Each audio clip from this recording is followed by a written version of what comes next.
বন্ধুরা, পেঁপে নিরামিষের দিনের জন্য একটা দারুণ রেসিপি নিয়ে এসেছি। যদি ভালো লাগে চ্যানেলটি কিন্তু অবশ্যই সাবস্ক্রাইব করবেন। রেসিপিটি করার জন্য একে একে আমি বড়ি ভেজে নিয়েছি, আলু ভেজে নিয়েছি আর পেঁপে ভেজে নিয়েছি।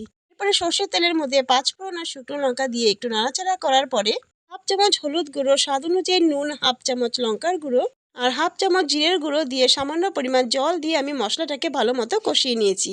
মশলার মধ্যে আদা বাটা আর টমেটো কুচি দিয়ে একটু নাড়াচাড়া করার পরে আগে থেকে ভেজে রাখা আলু দিয়ে একটু নাড়াচাড়া করে তার মধ্যে পেঁপেটাও দিয়ে দিয়েছি।